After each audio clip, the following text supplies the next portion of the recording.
Hindi class में आप सभी लोगों का स्वागत है। बच्चों, आज हम जो हमारी हिंदी है, हिंदी में जो साहित्यिक वर्ग के बच्चे हैं, उनको संस्कृत के प्रश्नोत्तर परीक्षा में पूछे जाते हैं। 2 प्रश्न पूछे जाते हैं और 1 प्रश्न जो है उनका 2 अंक का होता है। तो 2 नंबर का 1 प्रश्न होता है, 2 + 2, 2 प्रश्न करने होते हैं, तो उन्हें 4 नंबर के ये प्रश्न करने होते हैं। तो यहाँ पे आज सुभाष चंद्र जो आपका पाठ है, उसमें के जो महत्वपूर्ण बहुत ही इम्पोर्टेंट प्रश्न है वो यहाँ पर लिए गए हैं। इस वीडियो में आपको पढ़ाया जाएगा। तो यही प्रश्न आपके परीक्षा में पूछे जाएंगे। तो बच्चों, वीडियो को आखिरी तक जरूर देखिएगा ताकि आपको सुभाष चंद्रा पाठ के बहुत ही इम्पोर्टेंट क्वेश्चन सारे समझ में आ जाए।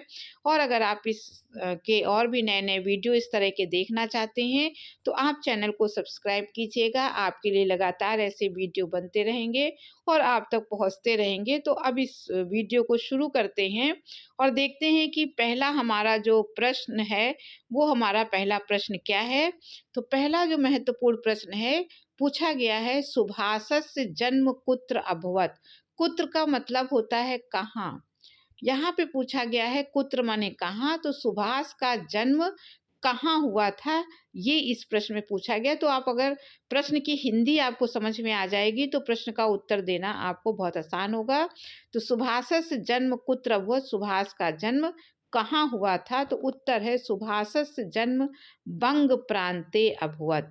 सुभाष का कुत्र की जगह केवल आपको उत्तर लिखना है बंग प्रांते, अर्थात बंगाल प्रांत में उनका जन्म हुआ था। तो यहाँ लिखेंगे बंग प्रांते अभवत। तो प्रश्न में पूछा गया था कि सुभाषस्य जन्म कुत्र अभवत, सुभाष का जन्म कहाँ हुआ था, तो सुभाषस्य जन्म बंग प्रांते अभवत, सुभाष का जन्म बंग प्रांत में हुआ था।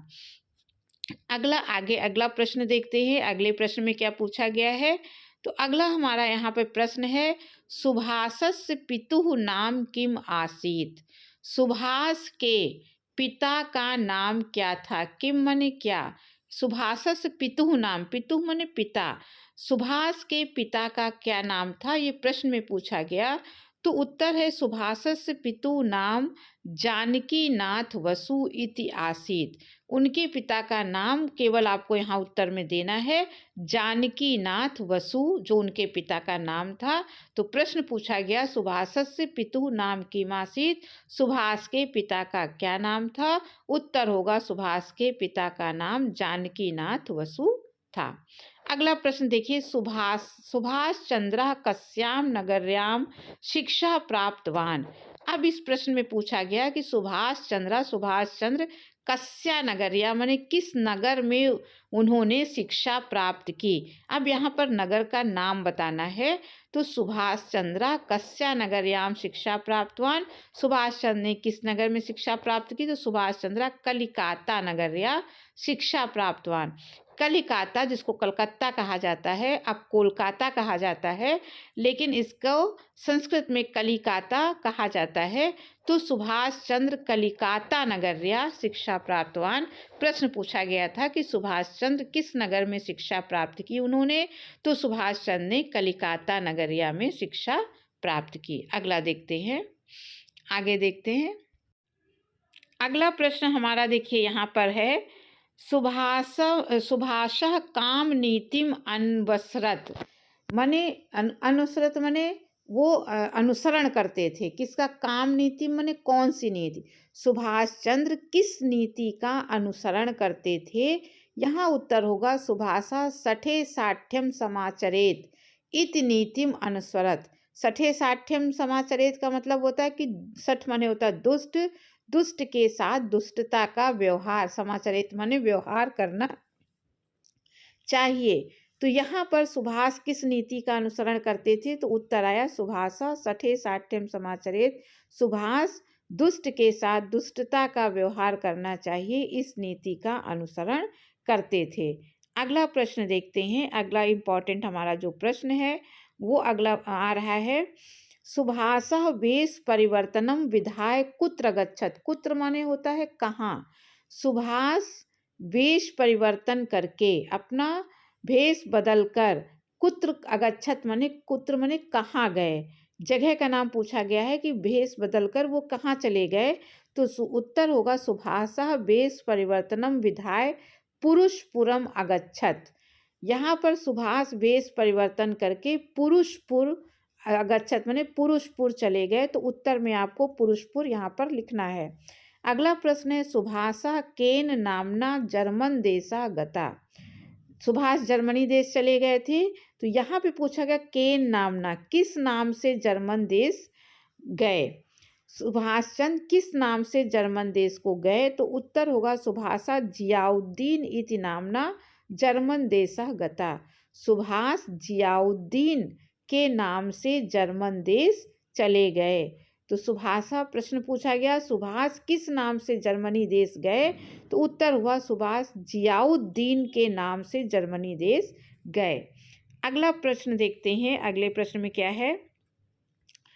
अगला है सुभाषा काम सेना संगठितवान।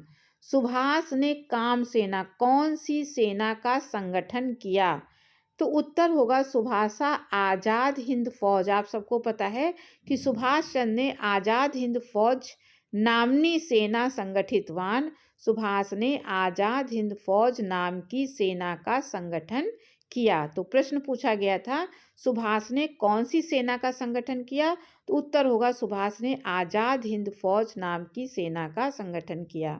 अगला प्रश्न आज़ाद हिंद फौजस्य अभिवादन पदम किम आसीत्।